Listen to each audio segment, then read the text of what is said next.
میرے بھائیوں، آج دنیا کے اندر جہاں بھی مسلمان کوئی کاروبار کر رہے ہیں، کسی طرح بھی کوئی بھی بزنس کرتے ہیں، اگر اس سے آپ پوچھ لیں کہ آپ کے دکان کے اندر کتنا ایٹم پڑا ہوا ہے، کیا کیا چیز کی آپ سپلائی کرتے ہیں، ایک ان پڑھ انگوٹھا چھاپ مسلمان آپ کو بتا سکتے ہیں کہ میرے دکان کے اندر ماشاءاللہ ھذا من فضل ربی کی وجہ سے 400 یا 500 کے قریب ایٹم پڑے ہوئے ہیں، اور وہ بھی یہ بھی بتا سکتے آپ کو کہ فلانا چیز فلانا کونے میں پڑا ہوا ہے، اور یہ بھی بتا سکتے آسانی سے کہ فلانا چیز کا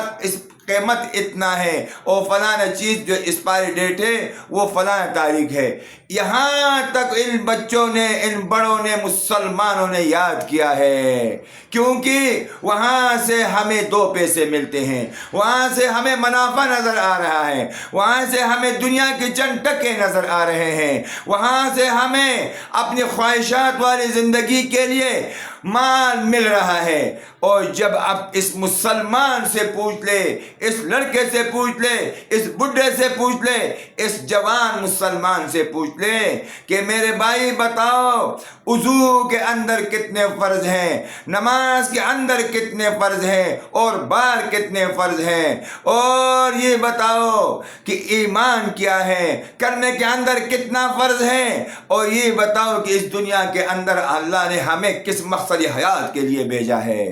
وہ آپ کو یہ بتائیں گے کہ میں پوچھ کے بتاؤں گا یا سیکھ کر بتاؤں گا، حالانکہ 50 سال گزر گئے، ابھی تک اس دنیا کے ہر ایک چیز کا نام اس نے سیکھا ہوا ہے، مشکل سے مشکل چیز کا نام اس کے دل دماغ میں ہے، ان کا پرائس بھی ان کے دل دماغ میں ہے، مگر اگر اس نے ہلکا سمجھا، اگر اس نے اس طرف رخ نہیں کی، اگر اس نے دھیان نہیں رکھا، اگر اس نے سمجھا نہیں، تو اللہ کے دین کو نہیں سمجھا۔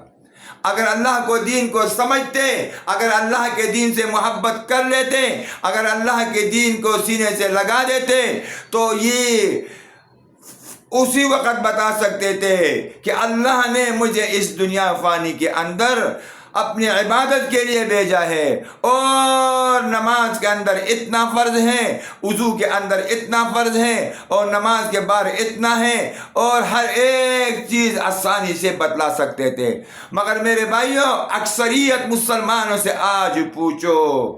وہ آپ کو یہی بتائیں گے، سیکھ کر بتاؤں گا، یہ پتہ نہیں ہے یہ کہاں اور کس دنیا کے اندر سیکھیں گے۔ یہ دنیا جو ہے دار الاسباب ہے اور دار الفنا بھی ہے، اس دنیا کے اندر جب یہ نہیں سیکھیں گے تو پھر یہ کہاں سیکھیں گے؟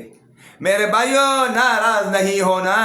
ہم غفلت کے اندر ہیں، ہم بڑے دلدل کے اندر پسے ہوئے ہیں اور پستے چلے جا رہے ہیں، اور ہمارا ان جا کے جو ہے پھر خطرناک ہو سکتا ہے۔ یاد رکھیو،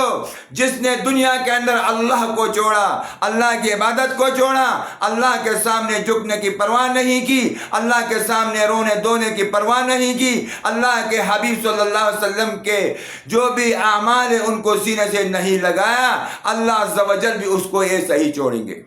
حدیث پاک میں ہے نا کہ جس طریقے سے آدمی ایک بالش اللہ کی طرف دوڑتے ہیں، اللہ 2 بالش اس کی طرف آتے ہیں۔ جب مسلمان بندہ اللہ کی طرف چل کے جاتے ہیں، اللہ اس کی طرف بھاگ کے آتے ہیں۔ ایسا ہی اگر ہم غفلت سے زندگی گزاریں گے، اللہ کی ذات کو چھوڑیں گے، قرآن حدیث کی طرف ہمارے دھیان نہیں ہوگی، اللہ کے حبیب نے جیسے بتلایا اس طریقے سے ہم زندگی نہیں گزاریں گے۔ میرے بھائیو، یہ دنیا کی زندگی یہ عارضی ہے، کبھی مال ہوگی کبھی نہیں ہوگی، اور کبھی مسلمان کا امتحانات ہوتے، کبھی زیادہ ہوگی کبھی کم ہوگی، اس پر جو ہے اللہ کے ہاں پکڑ دکڑ نہیں ہے، یہ امتحان ہے۔ انبیاء کے ساتھ بھی ایسا ہوا ہے، بعض انبیاء کبھی ایک وقت میں کایا اور پھر فاقوں میں فاقے ہوتے چلے جا رہے تھے۔ ایسا ہی ہمارے حبیب صلی اللہ علیہ وسلم کائنات کا سردار ہے، امام الانبیاء ہے، آپ صلی اللہ علیہ وسلم نے بھی کبھی پیٹ بھر کے کھانا نہیں کھایا۔ ہم کون ہیں؟ میرے بھائیوں، بات یہ ہے کہ مسلمان پیدا ہوتے ہی ان کے ماں باپ اس کو دنیاوی سوچ کو دین پر زیادہ جو ہے اس کو افضل سمجھتے ہیں، اس کو آگے ہائی لائٹ کرتے ہیں تاکہ بچے کا دل دماغ میں دنیا کی محبت آ جائے۔ کتنی بری بات ہے، کتنی یعنی شرم کی بات ہے کہ مسلمان کو 500 چیزوں کا نام آتا ہے، تمام دنیا کے اندر جہاں جہاں مخلوقات ہے ان کا نام آتا ہے، جہاں دنیا کے اندر جو کوئی بہترین مالدار ملک ہے وہ ملک اس کے علم میں ہے، جس ملک کے اندر کرنسی زیادہ قیمتی ہے وہ ان کے علم میں ہے، مگر دین محمدی ان کے علم میں نہیں ہے اور اپنے آپ کو مسلمان کہتے ہیں۔ سچ بتائیے، کیا یہ ہم صحیح کہہ رہے ہیں؟ اگر ہم غلط ہیں، ہم نے نافرمانیاں کی، ہم نے اللہ کو ناراض کیا، آئیے میں بھی توبہ کرتا ہوں، آپ بھی توبہ کریں، اور توبے کا دروازہ کھلا ہے قیامت تک،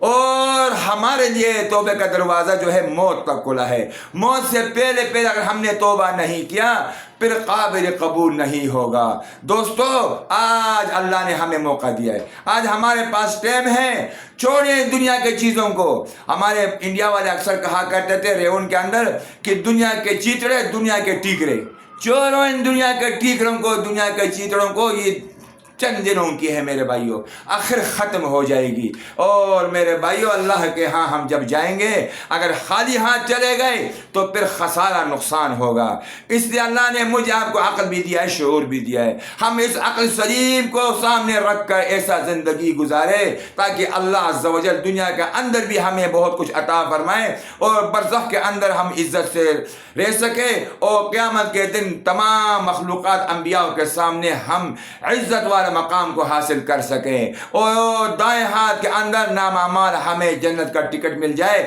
اس سے بڑا اور کامیابی کیا ہو سکتی ہے؟ میرے بھائیوں، آج آپ سے میں التجا کرتا ہوں کہ دیکھو، ہمارے باپ دادا پر دادا نانا سارے دنیا سے چلے گئے، اللہ کی قسم ہمیں بھی مرنا ہے، اللہ کی قسم ہمیں بھی قبر میں جانا ہے، اور برزخ کے اندر ہمیں رہنا ہے۔ برزخ کی زندگی بہت طویل لمبی چوڑی زندگی ہے، دنیا کی زندگی زیادہ سے زیادہ 100 سال کی ہے، مگر قبر کی زندگی ہزاروں لاکھوں سال ہو سکتی ہے، کیونکہ آخری عرض کر رہا ہوں، حدیث پاک میں آتا ہے کہ جب تک دنیا کے اندر ایک بھی بندہ اللہ اللہ والا ہوگا قیامت نہیں آئے گی۔ الحمدللہ تبلیغ کی برکت سے دنیا کے اندر اسلام کے اندر لوگ داخل ہو رہے ہیں، بفضل تعالی، اللہ کا بہت بڑا فضل ہے اور کرم ہے۔ کیا خیال ہے اگر ہم قبروں میں ہزاروں سال رہیں اور ہم خالی ہاتھ چلے جائیں، کیا اس کو عقل مندی کہہ سکتے ہیں؟ کیا یہ بندہ ہوشیار ہو سکتا ہے؟ یہ سب سے بڑا کمزور ہو سکتا ہے، سب سے بڑا عاجز ہو سکتا ہے کہ دنیا کے اندر سب کو چھوڑ چھاڑ کے خالی ہاتھ دنیا سے چلے جائے۔ میرے بھائیوں، ہمت کر لو، اللہ کو راضی کر لو، توبہ کر لو، میں بھی توبہ کرتا ہوں، آپ سب توبہ کر لے، اللہ کو راضی کر لے، ایسے جذبے سے اللہ کو راضی کر لے تاکہ اللہ جل جلالہ ہماری اندر کی کیفیت کو دیکھ کر ہمیں معاف فرما دے۔ مجھے امید ہے اگر آپ میری بہن بھائیوں کو اگر میری باتیں اگر تھوڑا بہت اگر آپ کی سمجھ میں آ گئی، اللہ کرے میری سمجھ میں آ جائے، آپ کی سمجھ میں آ جائے، تو میری چینل کو ضرور سبسکرائب کر کے اور میرے بھائی اس کو شیئر بھی کیجیے گا، میرے لیے دعا کیجیے گا۔ وآخر دعوانا ان الحمد للہ رب العالمین۔